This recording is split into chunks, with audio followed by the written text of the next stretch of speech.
Ben said, "A tissue."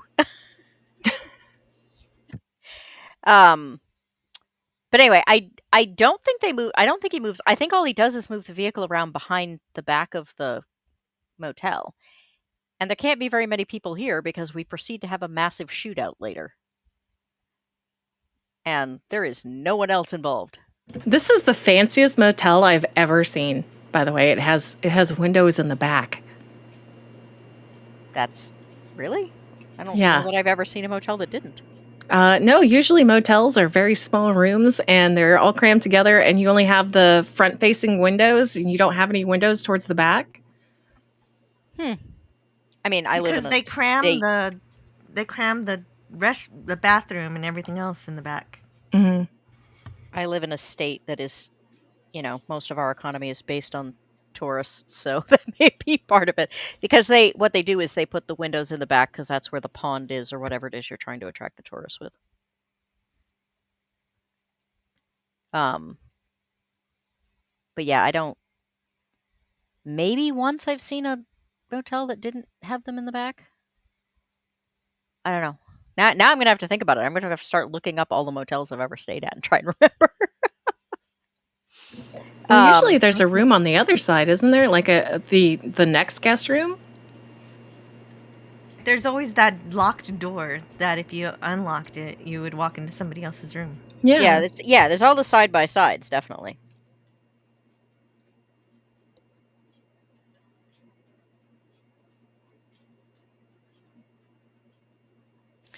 And I will say, considering what happens after this, the fact that he looks remarkably healthy here is very weird. That's a lot of blood loss. Yeah, exactly. That's what I was. It's true. They should have done some makeup to look him look a little drained. That would be good. Or even Sorry, go ahead. I was gonna say even if you didn't put makeup on him to look a little sick, like you could have even had him kind of just hunker down a little. Look dizzy, even like you're losing blood. You could see him like maybe getting lightheaded or something, but he's pretty stoic until they pour the alcohol on his shoulder.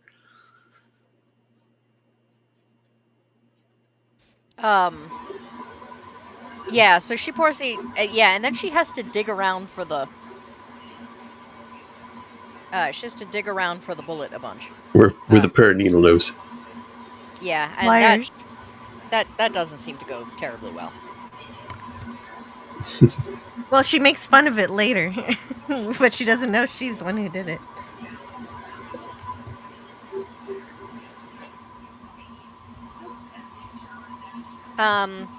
So his partner is in the internal affairs meeting. With Chad. The more I think about it, his name just had to be Chad, didn't it? Oh yeah, like. Yeah, Chad has to be. Yeah, that's a dirty, dirty guy. His name couldn't have been like it. It's the perfect name for him. It couldn't have been anything else. I'm sorry if anyone's name's Chad out there, but like this guy he's phenomenal at just being like an egotistical asshole. At being Chad. Yeah.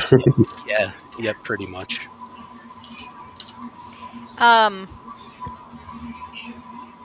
Oh, so I told Eraser earlier that there are 3 things we learn off these loops. So I'm curious as we get to them what people think. So it turns out that because we don't know up until this point what the internal affairs issue is. Well, we actually don't really know here because it gets cut off. We learn fully in the second loop, I believe, in this episode. Like he's about to tell her and us, the audience, what the charges are, and then he gets interrupted by his partner. But we don't fully learn the extent of what she's going through and the whole Slick character till the second set of events. Yeah, see, his partner here knocks on the door, and we don't learn fully until later. We just know that she's in deep shit, but we don't know why. He does make a comment about, have you seen... I can't remember what his name is. Brett? No, they ask him that later, but it's a passing comment about, like, Starts with an S. I can't remember what the name is. Slick. Yeah, something like that. So they take her in. They He asks her if she wants a snack, I think, if I remember correctly. Well, yeah, And she they're just looks at trying. him like he's an idiot. Well, they're trying to kind of get in and be able to work with her, because the moment they get her out of IA's hands, they're already trying to like butter her up and be like, yeah, sorry you're dealing with IA. You know, those guys do dirty things when they're on the force, and then they expect, or they think that everyone else is doing dirty stuff. So it's almost like, hey, you know, like it sucks you're in IA. We know how bad it is. They're all assholes. Help us So out real quick and we'll get rid of that. Like, you see them setting it up almost immediately. There's like, Spivak does not waste any time except to grab a nutty bar, I guess. Yeah. What's interesting is how frequently we see him eating. oh yeah, I know. I made this comment like this guy has to be diabetic or is going to be at some point because constantly eating. Constantly snacking. That's a good point. I didn't think about a medical issue that he's having. That makes him snack all the time. I mean, during the interrogation scene earlier, having something to do with your hands always makes sense, but he does seem to have a bit of an oral fixation. So she does lie to them about having talked to him the day before.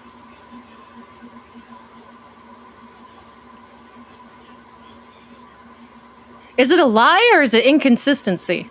Well, no, I think it's one of those like white lies where it's, you know, I talked to him a couple hours ago, but I'm gonna say, oh, I talked to him yesterday.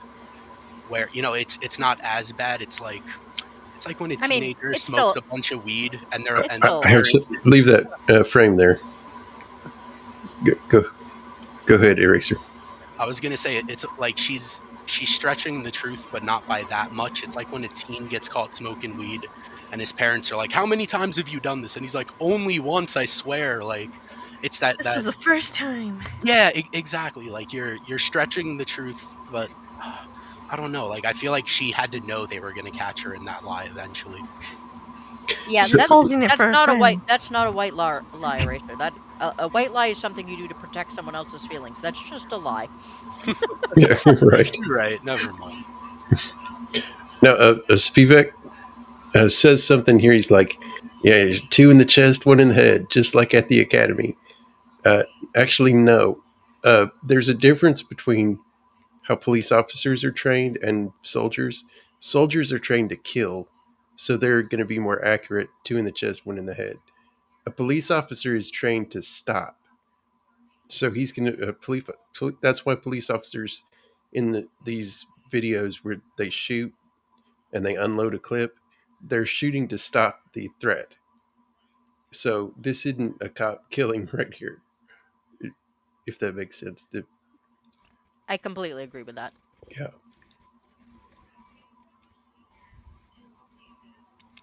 Which region of the body does the cop go for, if not the chest? Center mass. So then the belly? Well, center mass is like from just above the belly and neck and to the neck, Yeah, that area. So that's what center mass is. So they would aim for that. Yeah, they don't tend to aim for headshots. First of all, because you don't necessarily want to kill people, and second of all, because the head is a whole lot harder target. Yeah.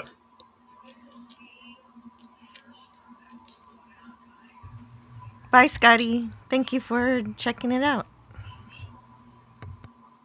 Scotty, it's on. It's Daybreak. It's in 2006. It is on YouTube. You can watch the entire thing in high def. Somebody's redone it. So they basically are saying, you know, like you said, we'll get internal affairs off your back if you help us out.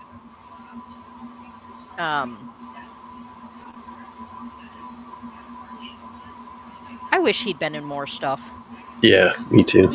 He's just so good. I guess love. Cinevere lost connection. Oh dear. Well, she did say she had a storm going on, so Yeah. We'll see if she makes it back. So people have these little idiosyncrasies, in behavior, and very frequently one of the reasons that actors they don't portray things realistically is because they don't include those types of things, or if they do, it's the same behavior for every actor, and you can't really see it well. But if you look closely, she's doing a thinking thing where she's touching her tongue to the top of her mouth, Hmm. which is a it is a thinking behavior that most people have, and it's the first time I have ever consciously noticed that somebody was doing it in a show in a position where they would really be thinking. That's cool. That's I just I just thought Really it was never an thought about what I'm doing with my tongue while I'm thinking. Oh. we do lots of like little weird behaviors that we don't think about, like when you're stressed, most people will do what they call self-soothing behaviors. So if you wear a wedding ring or a regular ring, you'll just like rotate it, or people will like rub their arms. Or my particular thing is that I will put my thumb in the middle of my palm and just rotate it. Um, because when we're stressed out, we feel a need for physical stimuli just to kind of keep us grounded. So there's all these little tiny behaviors that people do that don't generally make it into television shows. So yeah. yes, and here is the bullet pull. Um, and so she's asking to find out what's going on. He's saying, you wouldn't believe me. And in between her attempts to pull out the bullet, he does eventually try to explain to her what's happening. Which, if you think about it, is also kind of illogical and not rational, because she's never going to believe him. Like, most people would just be like, "Oh, my boyfriend's had a nervous breakdown." Yeah, like they do a good job of showing that they really do work well together, but like no amount of love is ever going to make what he is saying believable to anyone. And like I get that like they once again they do a good job of showing that they have great chemistry, but this is a bit of a reach. Like She doesn't believe him right anyone away. She thinks, oh, you must be hallucinating, or maybe it's. No, Or I know that she tries something. she tries to rationalize it, and he even says like I've thought about all this before, like I've thought, do I need a shrink? Did I lose my mind? Did I step in a time machine? But I do feel like with everything going on, she does kind of believe a little too quickly. Like I feel like there should have been a little more time before she was kind of on board with it. It just I've I been don't trying know. to figure out, does she ever actually believe him, or does she just not think he's crazy? Because, I mean, they kind of get interrupted by gunmen showing up before. Well, I think it actually, yeah, I'm not sure. I think it's one of those things where once like the gunfire starts up or once the scene breaks, she doesn't really have time to think about it or process it. It's just like, oh, there's people here, stay alive. But she Yeah. still goes along with it because you have no other choice. But I don't know. The scene was a bit odd to me too because as much as I think overall the acting is good, her her facial reactions were good in that scene and throughout most of the episode, but I felt like some of her line delivery was a bit stale. Like she's supposed to be incredibly curious about like what the hell is going on and worried, and I don't want to exaggerate it too bad, but I was almost getting like Kal-El No vibes where she's asking very serious questions with like a dead tone of voice, and it's only really in this scene, but it just didn't sit right with me. Overall, the acting's good, but this particular scene was weird. See, I thought she was sort of frantically flailing for a logical explanation. I mean, from her perspective, obviously what he's saying is completely insane. So, she's got to find out some reason other than he's crazy, because who wants to believe their boyfriend is crazy? Yeah, she definitely thinks something. It sounds insane, but also she just got shot at. Yeah, I Oh, mean man, something is too. definitely Something's going on. Which is why she doesn't think he's crazy. So Chad has just found out that his ex-wife is hanging out with his ex-partner. And we get more digging around scenes. And I think, see, here he does start. I mean, look at the way his eyes are rolled up. I mean, there is definitely "I'm about to pass out because you've been rooting around in my arm" looks right there.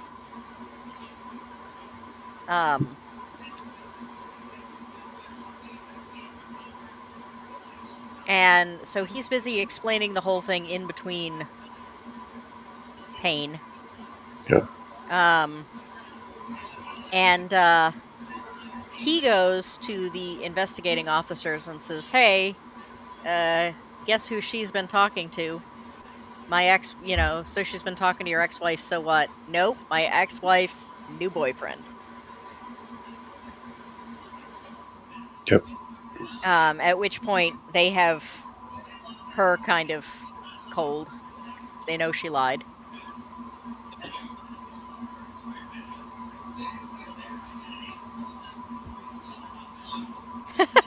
Chad died when Cindy vanished. I mean, I hope that's not true. Zach showed up. That's part that we should have all the parties now. Yeah. So yeah, this is his whole. Don't you think I've thought of that?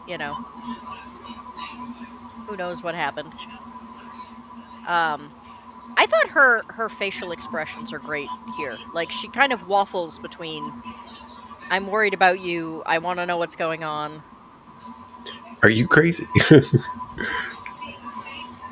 He gets a call from Andrea. He has a bit of a flashback to when she betrayed him before, and sure enough, she's in this room with all these police officers. But they get it because this was 2006. We got a trace on the call. Immediately, yeah. Yeah, immediately.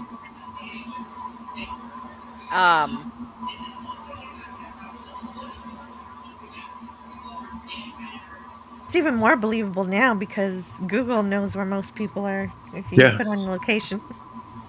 And yet it somehow makes it into movies less often, I think. Which is a little strange. I'm very entertained that she used duct tape to seal him up. Yes, duct tape. It works for everything. Amen to that, man. Amen. It doesn't do well with getting wet, though. So, you guys The know about Mythbusters made a boat out of duct tape, and it worked. as long as it doesn't get into the stickiness, yeah. Right. Right. But it's the fact that it is taped over his bloody shirt Yeah. I am entertained by. Yes. So she says, "You keep saying that you have to keep me safe, what happens to me?" And he's like, nothing. Which is, a terrible lie, because obviously it's a lie.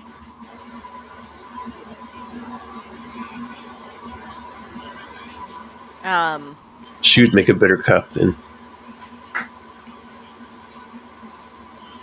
Well, alright, so these two are headed for the motel. The police officers are headed for the motel. They brought his partner to try and convince him to give up a statement, and every time that goes off really suddenly, I think I've, lost the entire chat or something. Cinebeer's back. I see that. Yeah, Yay. sorry about that. My internet right. just kind of crashed out. Oh, that's Happy okay. Glad you're back. Happy to have you back. She has come back as Cinevere the White. And Sans cat.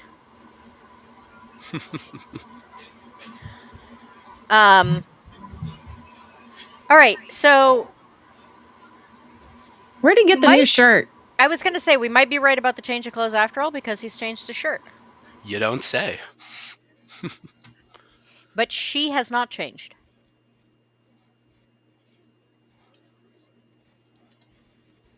I thought it was another white shirt, and I was like, why are all these shirts white? But it's not. It's gray. So I assume he's now duct taped under the shirt as opposed to over it. Cinnabir the yellow.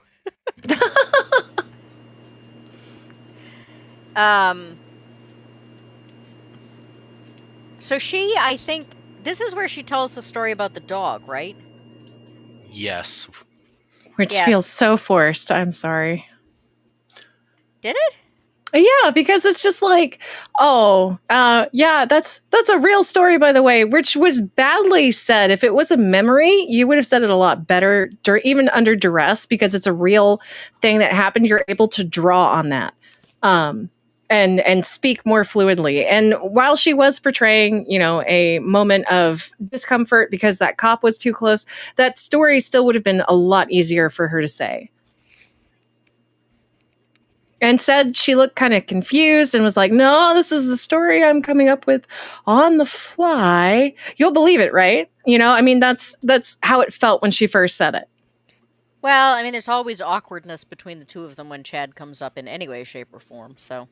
Yeah. No, I mean, like when she was talking to that cop who was like asking her about, why she's got blood on her dress and stuff like that. Oh. Yeah, and then in this moment, like she's like, oh no, it's the memory. I feel like that is a last minute insert to make it more relatable, even though it wasn't even necessary. They didn't even need to talk about it.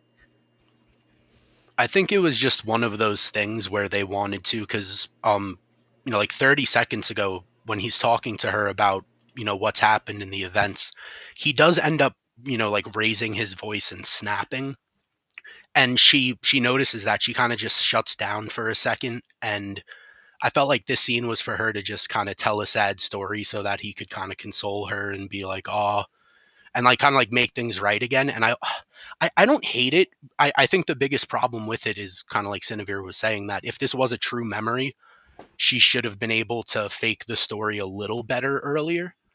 I think that's more of the problem. And Except it's not. And one of the things I don't understand is she said I did rescue a dog once, except then it turns out she didn't rescue it. She just left it. She left it to die because I also wanna think it flee. was just an easy way for them to try to make Chad seem more of an asshole than he already is, but I don't think it's that necessary. Like, Adam Baldwin plays an asshole beautifully.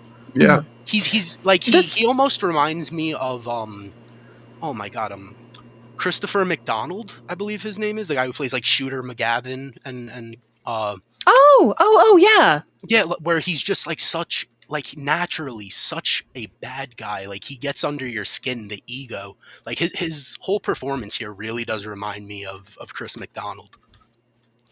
I think, and again, it's been a long time, I may be misremembering. I think the dog story has reference later. I feel like if they did make it reference later, I feel like they put a lot of importance on a scene that makes no difference. Like, they could take this whole scene out right there where they're talking about how Chad and the dog and whatnot, and it would make no impact on the story whatsoever. Well, for a bit, I thought we were going to skip talking about it, and I wasn't going to mention it. It all it does is explain how she knew what she was going to say to the cop. But it still makes sense that she was nervous, because it is a police officer that she doesn't know that could get her in trouble. So her acting still works. Well, and the other thing is that she never did save the dog, so she is inventing most of the story. The only thing she's not inventing is there's a dog that's been hit by a car. No, she did tell the sheriff that she just left it on the side of the road, and then he says, I'm going to call animal control. And then see, the other thing that kind of bothers me here is that, like, they have this discussion, and then I believe it's here where she ends with, like, you could have trusted me to handle that cop situation. And I'm sorry, like, no, he couldn't have. You're a horrible liar. The guy is like, the cop has his radio on and is currently calling animal control or whatever it is, and you're like, oh no, just please don't. Like, you think he's just gonna hang up the radio? It doesn't make sense. Like Yeah, that like she does handle a situation later, and good for her on that. But like that cop situation, she was not going to handle well, and the fact that she even thought she could have is a bit off because she was very out of her element. yeah, agreed. I sort of liked that though, rewatching it, because nowadays you see so many, like, no one ever has flaws and the women always have it handled. Yeah. I Yeah. was kind of glad to see. I mean, every character in this show has flaws, and I kind of miss that. Andrea is in trouble with AI and is trying to cover her back. You know, uh, whether or not I mean, both of the couple are overconfident in their abilities. So she She shows up does to. say. She does say that they need a surgeon to get the bullet out. She never did that before. Yeah. Well, I mean, as we see, she didn't do a very good job. Yeah, she butchered him. Bleeding out. Yeah. So they let her in. She basically says, he says, "How did you find me?" She said, "Oh, I'm a cop. Like, give me some credit." Like, she's super vague. Oh, I believe you. Don't worry. Come on in. I mean, she's already there, so it's not like. So she takes a pad and paper and says, "You were right. They did try and turn me against you." She also makes it very obvious she's wearing a wire. Like, she shows him the wire. Oh my gosh. Okay, so this whole scene ticked me off. They know he has a gun. He is a former cop. Why are they not wearing vests? Any of them? Yeah, they should be all ready to go. Because something needs to happen later where someone can't be wearing a vest for it to happen. That is insane. You're going to put people in danger because of plot. No, I know budget, it is a little crazy. The department it is didn't a bit have crazy. the budget for enough vests. Budget cuts. Instead of cutting the price of staplers, we're just going to take away your SWAT what's- vest.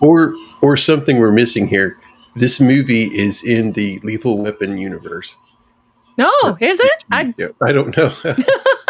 I think it would make it better. What's less realistic is the fact that they're running a lot on detectives and not enough on SWAT and street cops. Don't they say Yeah. we should have brought the SWAT?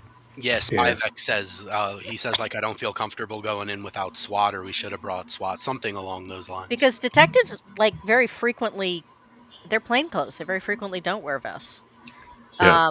And I have known numerous police officers that would go on their shift, get their orders, and then immediately take their vest off and throw it in the back of the car. Apparently, they're very uncomfortable. Well, still, you're in a situation where a gun is involved, a vest is needed, and you're just gonna. No, it's uncomfy. But that's the thing, is that detectives shouldn't be going into that. They should have SWAT. It's SWAT that does. I think nowadays that stuff has gotten more comfortable. They've made it out of better things that are not as uncomfortable. The officer in question I'm thinking of was a bodybuilder, and he trained, like, men's, what do they call them? The world's strongest man competition. Oh, okay. He trained. He was so wide they could not make him a vest big enough. Would they have to stitch two of them together for him? They gave him one, but they couldn't get one that actually fit without having it custom made, and they didn't have the budget for it. So they just gave him one that didn't fit. So that's why. If he dies, he dies. He just threw it in the back of the car and never wore it. Needed a better tailor. Yeah, so then she says, take me hostage because this situation has already gone totally to pot. Yeah, and she wants to help without the other cops knowing. Right. But that never really happens because these guys... It's like, who are these guys? Right. What's more interesting is that they don't see the police car. Yeah. Or any Come to start shooting. policeman. Or the lack of immediate action once they see that pump action. Their response time here is absolutely horrible because action scene needed to happen, I guess. But Oh no! This Even part- that cop right there. Okay, this cop right here. When the guy goes, "How did they get past the border guard?" And the guy is just kind of staring at him. Why did he not immediately radio in? He had to wait for permission. yeah, like you do see him Right. radio in, but he looks just confused for a good couple seconds and is like, "Oh yeah, I should probably do something."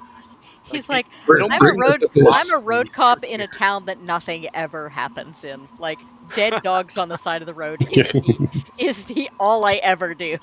But yeah, like it's pretty. Like they see almost immediately that one of these goons is putting gloves on, and then he grabs a shotgun, and their response time is horrible because listen, like even if you think Brett murdered the DA, there's still one of your own in there, and they have Rita. This whole scene here, he's watching. They crawl to the scene.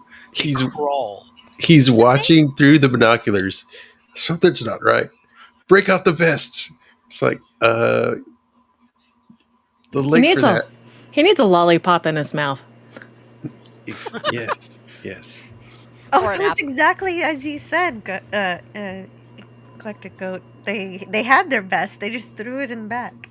Yeah, that's what, their vests were just too small. And then I guess it takes them 30 minutes to actually put the vests on because once again, like even if there's the time you need to put the vest on, they take way too long to get here. And like I said, The other thing I can't Brett's figure a out is suspect, but Andrea is still one of them. And like Yeah. they just take their time. It's a little absurd, but I guess they needed, gunshots to go off for a good while. I can't figure out how far away these guys are supposed to be because he's got high-powered binoculars and he appears to be the only one that can see them. Yeah. I mean, So I'm how not far saying- back are they? I'm not Well, that's saying what- that that's they're what I'm only, saying. like, I can't 50 figure feet that out. back, but I still don't think that they're that far. I- That it would No. take that long. Like, I don't know. The shootout scene actually shows them not far. Probably like in a football standard field. parking lot. They're on the other side. Like, Yeah. I'd say maybe they're a football field. Maybe a little more. I mean, if you saw the motel, they're like 3 separate buildings. They're like a building over. I mean, they're not that far away.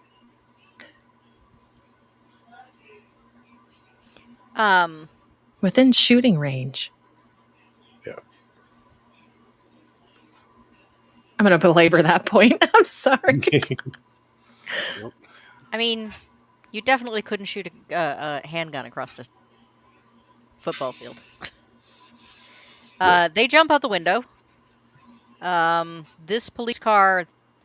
See, this is what makes me think because we see them after they've driven over. Yeah. Well, I assumed, Oh, here we go. Here we go. Yeah, see, they have to have come from a ways because they drive the police car up to this guy. The guy pulls out an AK. Well, I think they drove up because, like, better protection that way. If you're just running up to the other car, like, you're going to be left out in the open. I feel like they even if it was only a relatively short distance, they drove up because it's a lot safer. Like, that doesn't necessarily mean that they were that far away. Right, but what I'm saying is we don't know just the fact that they're close here doesn't mean they were because they had to drive up to get here. They didn't start here is what I meant. Yeah. So this guy pulls out an AK, and it sounds like a Uzi. Sounds like a BB gun, dude. Yeah. Yeah, somebody said like, why does this sound silenced? I have the same issue in like movies that involve nature or eagles or whatever when they have because eagles do not make the sound they always use in anything media-wise that involves an eagle. They use a hawk sound, not an eagle sound, because eagle sounds are terrible and Yeah, right. not pretty. And, speaking of terrible, there is some really bad shaky cam going on here while they're running away and during this fight. And I brought it up last week.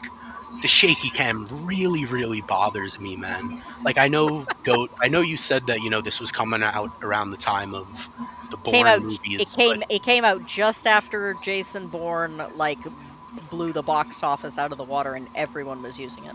and listen, like, if they were trying to hop on like a cool trend at the time, good for them, but it just doesn't look good. And I'm hoping as the episodes go on, if there's going to be more of this, hopefully I'll warm up to it. But it's bad, man. Like, it is really bad. I thought I didn't like shaky cam to begin with, but this show is making me hate it. I mean, I never liked it in the Jason Bourne movie, so I have never understood the shaky cam thing. I was impressed. I thought for sure that this cop was going to be like bait. Red shirted. Yeah, I really thought that his entire purpose was just to get shot. So I was really kind of impressed that he didn't. Yeah. How is that blood spreading more and more? Like, it just gets worse. Because she just dug in her boyfriend's body. Yeah. No, I mean, it just feels like she gets more blood every time you look at her. Sorry, that's just me. I'm not sure we have seen the bottom of her dress since she dug. She also started her period. No. Oh goodness! I'd believe it. Okay, I'm over it now. All right, so she basically says, "Make a run for it." Oh, this whole scene. I'll cover you. That guy she had that guy. Okay, she's like, so look at her. The way that this is shot, like, it's almost so bad. There has to be a reason for it. Like, she had the guy in the line of sight. Her whole job, like, in this plan of her covering while they get away, is to, cover his back. And she sees this guy, like I said, clear shot, doesn't take it, yells over to Brett as if, like, that's really going to help. And it's frustrating. And gets blown away. She took the bullet for him, even though it wasn't necessary. Yeah, right. My point is, this guy is such a clear shot that the only reason for her not to shoot is if somehow she knows this guy. Like, maybe he's some dirty, goon that, I don't know. Like, she had to know him somehow, whether it was because of her, the thing that she's wrapped up in IA with. Like, she had to have known him, or there's no reason not to pull the trigger. Yeah, because she's obviously ready to pull the trigger on the guy who's shooting at the other officers, and then he steps out, and she just freezes and turns around like she's going to tell Brett something. And not only did she have to know him not to pull the trigger, but she had to know him well enough to hope he wasn't going to pull the trigger in return, which of course he does. She forgot how to cop for a second. She should have taken the guy out and then got shot by the guy with the AK, because he was facing her direction. That would have made more sense. But for her to just freeze and the way this holler, drawing the guy's attention, didn't make any sense. It was shot very poorly, but like I said, like, I'm hoping that the show gives us a reason as to why she didn't pull the trigger, because if there's no explanation given in the next couple of episodes, this is one of the shittiest scenes I've seen in a hot minute. He won't shoot her. Maybe he believes that he wouldn't shoot her for some reason, whoever he is. No, but that's what I was saying. Like, she must have known him well enough to A, not shoot, and B, hope that he wouldn't shoot her in return, but he still does. So she must have, like, she has to know him. Or this is just the worst scene in the show so far. I don't remember if it's in the next couple of episodes, but we do figure out they don't speed and spoon feed you anything in this show. They drop it in your lap. But you can figure out why later. Okay, I'm hoping it's a good enough explanation, because this scene was so bad I actually paused it and walked away for 5 minutes. I yelled at my TV for a good solid 3 minutes. I was like, you had him. Dead to rights. Stop being a woman in this moment and actually pull the trigger. Sorry. So, driving? So a lot of the gunfire sounded like fireworks. Yeah. So, he keeps looking at the clock having flashbacks to her dying, looking at the sun. It's fairly obvious that he thinks if they can just make it to daybreak that, he won't have to go through this again. And the sun comes up, and there we are, back again. Except this time she wakes up first. And he doesn't wake up at all. She rolls over, grabs a hold of him, and he's wet. And she looks at her hand, and it's covered in blood. And he looks butchered. Yeah, and this is where we find out she totally butchered him with those, with those needle nose pliers. And those are her words, so she's right. complaining about herself, her own work. Yep. Well, I mean, to be fair, she did tell him this was not how the bullets should be extracted. Right. So he wakes they up. actually have instruments that don't do much harm to around the tissue around the bullet hole, but it'll just grab like the back of the bullet. And Yeah, don't they look like little barbecue tongs? Yeah, something like that. Those probably weren't available at the gas station. No, probably not. So he wakes up in the hospital with his sister. He thinks that it's the new day because he didn't get injected with the stuff he's been convinced is causing it. And then I think he sees the newspaper again and realizes that it's still the same day. Because he tries to say, like Rita was there. Didn't she just tell you? And she's like, I don't know what you're talking about. They show up. They announce that he's being arrested for the district attorney's murder. She tells him to get out. She tries to give him an alibi, but they're like, well, if you can alibi him all night, how did he get the gunshot wound? And she can't explain that. I would have just been like, I stabbed him. Casually. Well, Yeah. with a pair of needle nose pliers. I would have been like, listen, we're into some really kinky shit. You can't kink shame us. Don't you judge me. In 2006, I think you could kink shame, so that was still allowed then. What's interesting is the dude in the back who's been drinking coffee this whole time, he looks like a sulky child in this. Like he's been kicked out. He's like his shoulders are pulled up. And he looks like he's pouting. It's weird. It's almost as if like he's sad that he didn't have to go through all of the investigation and chase to catch him. It's just, he's already like in a hospital, handcuffed. It's like he wanted there to be a bit of chase for the fun of it. Like he looks so sad that there isn't any. He did that, or he just like really wants his nutty buddy.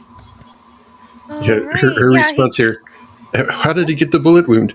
Oh, we practice with live ammo.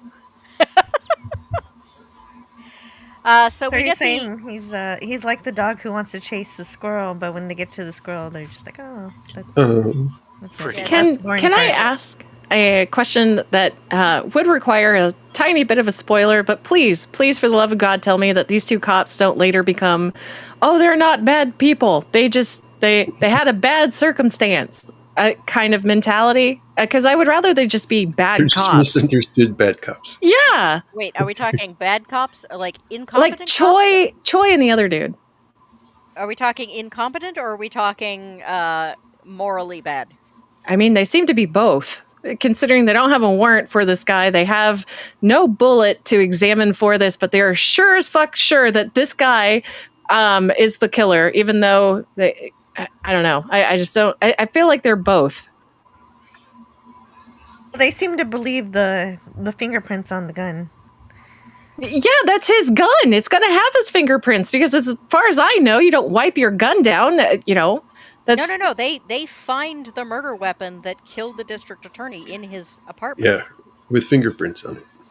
Yeah, isn't it his normal gun? No, it's not his service. Oh, okay. I thought it was his service weapon. I couldn't think of that particular phrase, service weapon. No, it's the gun that was used to kill the district attorney. It's a different gun. Oh, okay. But my question is, tell me that they consistently stay the bad cop. They're not the misunderstood cop. I'm trying to remember. I think The Skinner guy, I think, really is stuck on the whole, this should be an obvious answer. We have gun, we have fingerprints, he did it. Yeah, that's still all circumstantial. I mean, really, a lot of evidence is circumstantial. Yeah, I'm pretty sure you could convict someone with a gun found in their closet in a locked apartment and a gunshot wound in his shoulder. I'm pretty sure you could convict somebody on that. The other guy, I think, eventually starts kind of saying this seems a little weird, but I think it's because one of those. Remember, I said like things can change if a big enough something happens. I think he starts questioning because of one of those. But again, it's been a long time. My memory may be bad on that detail. It's weird that the loop can be altered in that way. I mean, it has to be really major. It has to be things like somebody getting shot. Yeah. So we find out that she is being accused of paying a drug dealer who she says is her confidential informant. Slim. She claims that she just hasn't, that he is a confidential informant. She just hasn't filed the paperwork for reimbursement yet. But then he pulls out documentation that they have been tracking her finances and that she's been withdrawing between $1,000 and $3,000 before she goes to see him every time.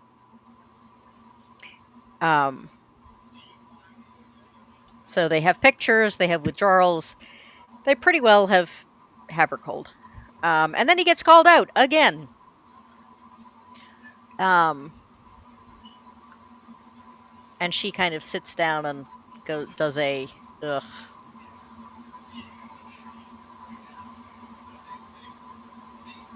Why does she not think that they wouldn't track something like this, especially if she works closely with drug dealers?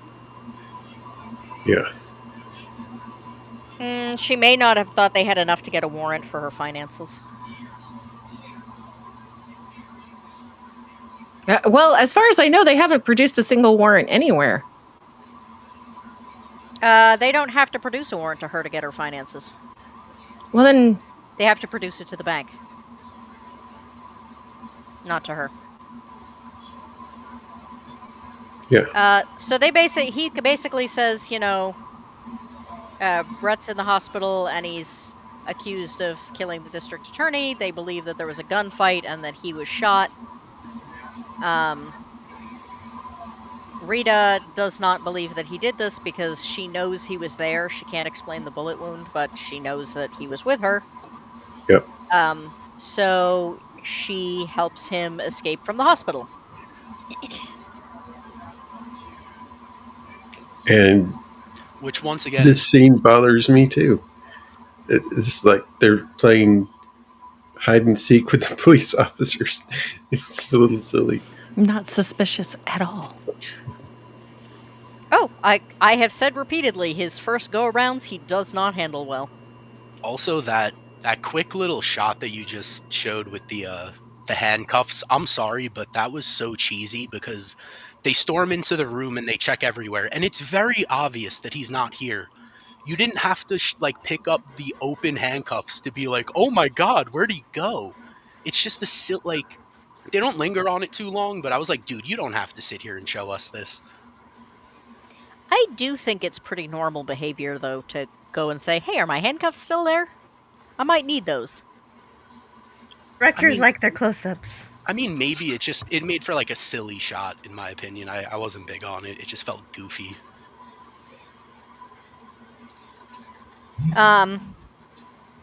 He ends up getting the drop on this guy, and I actually thought maybe this was the reason for the handcuffs. He's like, oh, I might need my handcuffs later. Oh, never mind. I've been handcuffed with my own handcuffs. See, if you just left them attached to the bed and hadn't looked at the handcuffs, you wouldn't have had them for him to use them on you. Yo, dog, I heard you like handcuffs, so I handcuffed you with your own handcuffs. Handcuffception. So he's really embarrassed.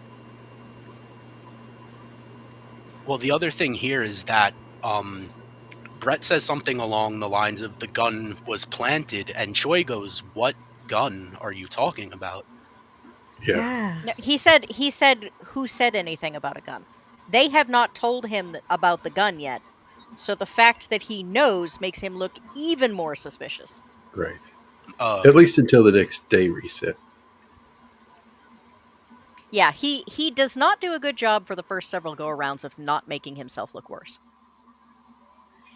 So they're listening to the police Well, radio. if you take Groundhog Day, for example, a few of his first go arounds don't wind up too well either. Oh yeah, and eventually he Mhm. ends up, like driving off a cliff before he's Yeah. just like, all right. Well, yeah, and that one he could die and then still wake up in the morning. That's not the case in this. No. I'm sure if he got hit by a bus, he wouldn't wake up the next morning. Well, we know he can get shot. Yeah. Which by the way is one of the three things I was talking about we learned. We learned that he can get hurt and potentially die. We learned that Rita doesn't necessarily have to be the one who dies. Those are Yeah. So Can be somebody's the going to idea. die. the way things currently are, yeah. So they He's are gonna trying die to every week.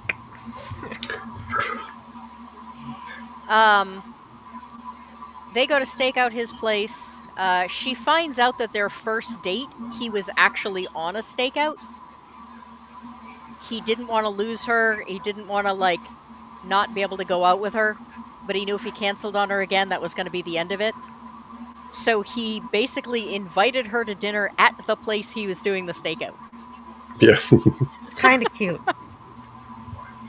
I mean, real unprofessional, but kind of cute. I do commend his acting here because he actually sounded really uncomfortable and he was actually sounding like he was trying to give as many, all the reasons as he could without trying to upset her. Like, I found that believable. Yeah, it was kind of sweet, and it's funny too because his facial reaction is priceless once he realizes, oh, I just told her that the first date was a stakeout. It's like, dude, like some really great facial reactions from him because it's just that whole oh fuck moment. Yeah, that face right there, the oh shit. Yep. I didn't just tell you that, did I? And she's like, was that a stakeout? So this is where the whole thing about you should have trusted me to take care of the cop. She says, I can take care of the guy on the door. And this is kind of a similar moment because if he says, no, I don't believe you can, she's going to be real pissed. And so he's like, all right, go for it. And she sets off a car alarm, runs over, grabs the cop, acts like she's in trouble. He goes in, tries to get his mail, and it's already gone. So she comes back in. He says, what did you do? She's like, you don't want to know. And then she says, what about your mail? And he says, they must have taken my mail. I'll get here earlier tomorrow. She's like, what? So they leave. She gets a call from Chad. And he grabs the phone and says he's sitting there in a room full of cops tracking your phone. And he grabs it and he throws it in the gutter, basically. And this is where we learn thing number 3. Chad, who is internal affairs, cares more about his ex-wife than he does his job. Is it me or does Chad look like the Mayhem insurance commercial guy? I don't know what that is. A little bit, almost. Little bit. That guy's a lot more likable, though. Yeah. And Chad is a lot taller than that guy. Because Chad is not in a room full of cops trying to track her phone. He's in a bar trying to talk her out of what she's doing. And then gets interrupted. And we find this guy again. And he obviously knows who he is. Is he limping? Oh, wait. Sorry, there's already been a reset. Yep. And this guy has this very, This is the look of a guy who knows something. Yes, And he that's might it. be a cop. I mean, you don't frame somebody like that without having some cops on your payroll. Well, which would also explain one of the earlier questions. Yeah.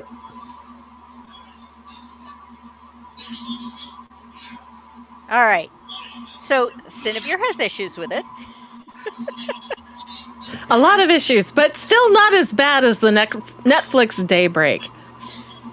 Well, I'm glad you didn't dislike it that much. Did you? Was there I anything you almost liked? watched the zombie show too, Cinevere. I came this close. You were saved, Jill. You were absolutely saved. I was livid with that series. So yes, this was basically a breath of fresh air. Was there anything that you liked about it? The acting is decent. Nothing about the plot you liked at all? I've read so many manga. Like I read a lot of anime, manga, or watch a lot of anime, read a lot of manga. I've read plots that were similar to this that were done so much better. It's just like this is kind of I could see the potential, but I just don't feel like they found it. Okay. What did everybody else think? Jill, you said you really like time loops. I do. I really like time loops. These feel like he knows. Uh, the first episode was the setup. Where is this deja vu? Oh no! Oh shit! I am in a time loop. That's the first episode. The second one is. I think I keep screwing up. I keep messing up. See, he seems to know that these are mistakes and that he's gonna have to come back later and fix what he's doing, and that he's That's gonna. true. I forgot about that. There's the scene in the hospital where he says, "I have to get better about that." When he sees the lady on the stretcher that's been hit by the bus. Yeah, yeah. He doesn't know Right. how he's Mhm. gotten this loop, and he doesn't know how he's gonna get out of it yet. By the way, the lady that got hit by the bus I know. sounds like the lady on the recording message. Does she? I don't I mean, watch anime, so I have not seen a better version of this. Um. Yeah, it's I think the problem is we've gotten so used to seeing people like be action heroes and respond to things very smoothly that I think the fact that this is rough, but it's intentionally rough. It's intended to be a regular Joe Schmo finds themselves in crazy situations. Um, we would not all immediately know what to do and do the right thing. But I think we've gotten so. I say all the time that I don't like the current movies and television shows coming out because they're too clean. And I yeah, don't just mean that people roll around in the mud and they come up looking like they just had their makeup done. They also they're too neat. They're too people everything's too perfect. You always know who it is you're supposed to root for. You always know who the bad guy is, even if you don't know why. Yes, you get the occasional twist, but even the twists are like really tidy. Yeah, Um, Even situations where they attempt to be like morally gray, they're not really. Like everything's very neat. Um, and so I really miss the television where things are messy. Um, and people screw up a lot and make terrible decisions and act like people do. yeah. For me, the way they hold the guns and move with the guns, haven't noticed too much of that. Maybe when he in the first one when he goes into his apartment, it wasn't very you know professional. But other than that, it hadn't been bad. It's just the AK sounding like a firecrackers, Yeah. I don't know why they do that. the That seems to the be a dual very handing common thing. thing, and the gunshot. Him still being able to fire with the gunshot. That kind of stuff kind of bothers me. It's like, oh, come on, do it a little different. It makes the show better, especially if you're somebody that knows a lot about firearms and how they work and how tactics work. When you see it, it's refreshing. It's nice to see. I mean, I've seen it in comic books where they get it right. It's nice to see those little touches, and it makes your show better. I think if they had made this after John Wick, that maybe there would have been, because that was when the emphasis on Yeah. proper gunplay really came into movies and television. Was it John Wick or would it have been more like Matrix? No, there's nothing realistic about the Matrix. No. Oh, in I any don't. way, I shape, or don't know crap None of about the- none of guns. the I'll be gun honest. stuff in that. But John Wick, like there was a whole lot of stuff about the fact that Keanu Reeves spent like months in training to get all that stuff right. That's so Um, Now, cool. if it's like a movie like Commando, that's a great movie. I can overlook the firing the AK at the hip. I can overlook that kind of stuff. But if it's supposed to be a more serious drama, I'd like to see some actual nice touches like that, like handling a firearm correctly and all that kind of stuff. Well, I just wonder what the perfect day is going to be that ends the loop, because in Groundhog Day, he basically saves the entire town Yeah. from, like, even just ladies from a flat tire have to be helped. Hmm. I do have to say, I was just taking a quick look at what other television shows came out in 2006. I think this might be the most realistic one that came out that year. What else came out? If you look at the big shows, so Heroes was out. That was really good. It's still not realistic though. Nothing anyone does in that show is realistic. Dexter came out. Let's see, what else was out? Psych came out. The attempt to make a Blade television show came out. Oh, Torchwood. The Fantastic Four cartoon. the unit. I don't know why that's coming up as an action television show, but The unit was good. That was pretty realistic. mm-hmm.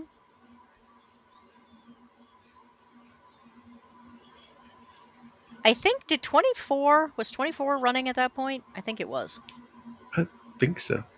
I don't know if it's when it started, but yeah, I think it was going. But I've never watched that, so I have no idea how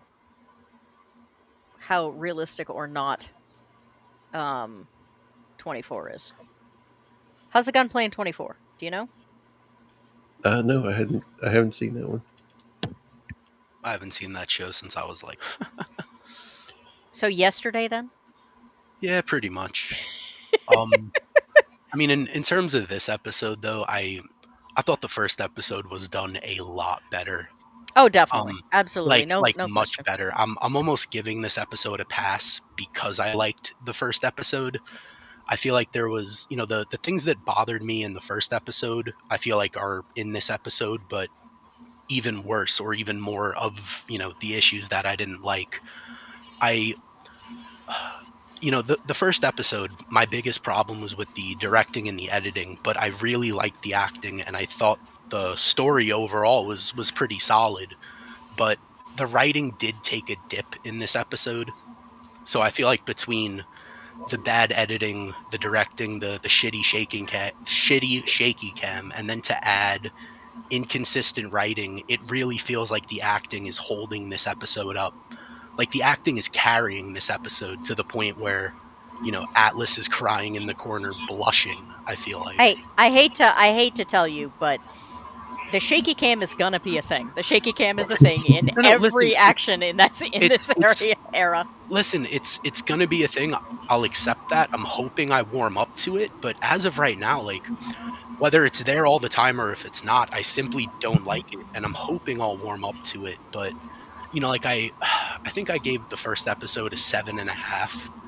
This is like a 6 if I'm being generous. I really feel like I still want to know where the story's going, but I feel like this is going to end up being one of those shows where the concept is a lot cooler than the execution. I feel like, I don't know, I feel like as much as I want to like the show, it's an okay show. It's a good show. I can't see this being a great show. but I want to see where it goes. I was gonna do wrap-ups, but I have to address this. Cinevere, you have an issue with the realism in this show, but you like House? Yeah, because I mean, like, for as unrealistic as his behavior is, and his and stuff like that, it was still believable, because in that world he is a top doctor. I could see him getting away with a lot of shit, but in this one, it's just like, you need a warrant in order to hold somebody like that. They would never put a cop in an elevator with another cop that clearly has reasons for grudging, or has the ability to basically beat the shit out of that guy and run away like he did. I mean, like, it just, I don't know. It just took me out of the story, and it drove me insane. I do think you missed a few things. It is not well known that Brett is dating his ex-wife. That's why he has to say, "Who cares?" If They she's still talking wouldn't to your ex." let another cop, just one, take somebody who could potentially kick your ass and still run away. I mean, like, it just, I don't know. To me, it cheapened it. They're definitely reluctant, but he pulls rank. And I'm not sure where you brought up the warrant thing several times, and I'm a little bit confused by that one, because warrants don't really come into play in most of this. Yeah, that's the problem. They're holding him. They're trying to do questioning, but they have no reason to search it. Like, they have no warrant to search his house. They have no warrant to even keep him there. Yes, they do. They found a murder weapon, but that's circumstantial. It doesn't matter. That is enough for a warrant. And actually, they had a warrant. Yeah, but they don't have one. No, he even says they don't. What made them suspicious to search his house, or to even go for him? They do address that. I mean, if they found the gun at the scene with his fingerprints on it and put him at the scene, that might give them a cause to get SWAT and bust his door down. But the gun was already in his house when SWAT busted the door down. They hadn't found it yet. They do tell him that they had a cause, though. They're not going to tell him what it is, because he's the suspect. They just haven't said what the cause is yet. Okay, so for the record, in episode 1, when they're holding Brett, he doesn't say whether they have a warrant or not. He says, "I want to see a warrant," because it's assumed that they don't have one. And maybe to give the show a bit of credit, I think that's almost supposed to play into the whole, like, conspiracy thing, that they are able to do all of this stuff to him without going through any proper channels. I get the idea. I think that they just overdo it in certain situations. But I do, to an extent, I get the whole, they did all this without a warrant, without the proper channels, but somehow it's still happening. Like, I get it, but I don't know if I like it or not. Well, I was just trying to figure out why it kept getting brought up, because there's only one point where they would have needed a warrant in all of the run-throughs. Except they would, I don't know, they would, I don't know. And they get to question him because he hasn't asked for a lawyer yet. So they have every right to, even without a warrant, they have the right to hold somebody for 72 hours or 48, depending on the state. Yeah, but if SWAT busted my door down, I would immediately, I need a lawyer.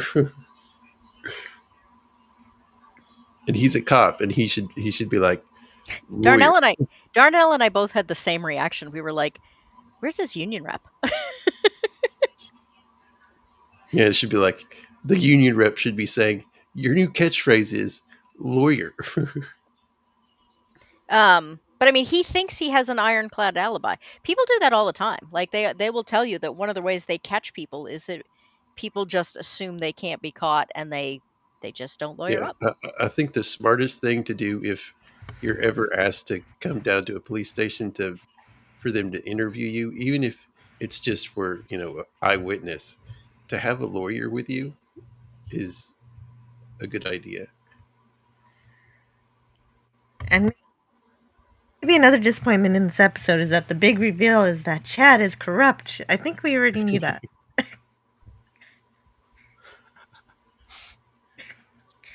I'm struggling so hard to not say something here.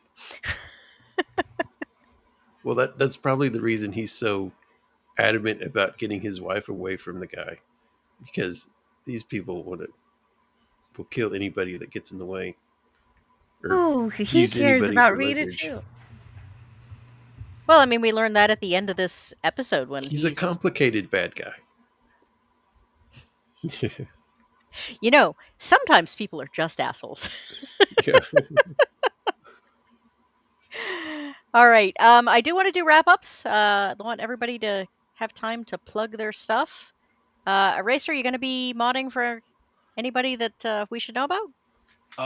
Yeah, so Friday I'll be modding over at a B-roll stage for B-sides. I'll probably be over at Lance's The Outcast Creatives at some point in That's the next week or so. Yeah, Lance is cool, runs a good show. There's others I'm probably forgetting, but I'll just post a couple links in the chat, man. I'll be wherever I'm at. I mods for so many people and I don't sleep, so it gets hard to keep track. Does that happen to you? You show up at places and they throw wrenches at you? Oh yeah, I like anyway. I've gotten to the point where if he Problem. doesn't have a wrench, it looks weird to me. Yeah, I've heard someone say I look naked in gray. So All right, Jill? Oh, well, on Friday, I'm going to have a shore leave. Sometimes I'll talk about a TV or movie on Friday, 11 a.m. Central. But this Friday, I'm just going to have an open talk. We're just going to talk about whatever I think is interesting that day. And every Tuesday, I talk about the Twilight Zone, same time.